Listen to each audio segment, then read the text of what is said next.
C'est un ouf de soulagement pour le couple de Kinshasa en particulier et de la République démocratique du Congo en général. La Fondation Deux Anges apporte la solution à la stérilité du couple à travers le Centre d'assistance médicale à la procréation. Ce vendredi 19 mai, le professeur Dr Antoine Modia Oyandjo a procédé au lancement de ce centre. Après une projection et explication sur le cause et le signe de l'infertilité chez l'homme et chez la femme, s'en est suivi la visite guidée du centre par le professionnel de médias et quelques invités.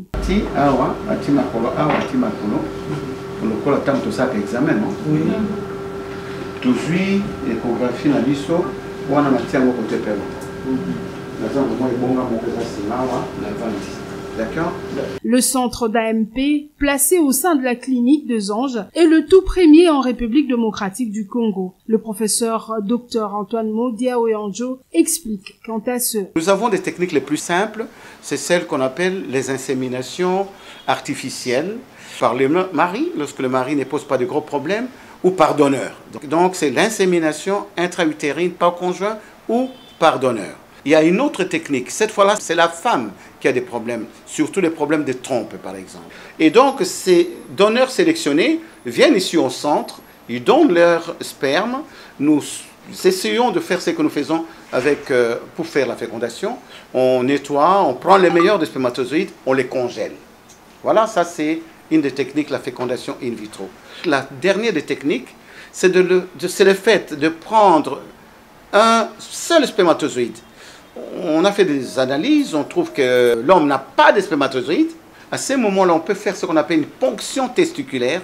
Même si on a un seul spermatozoïde, eh bien, on va les prendre. Et pour ne pas attendre, ne pas perdre du temps, on prendra un ovocyte de sa femme, parce qu'elle a quand même eu la chance de le faire, et on l'injecte dedans.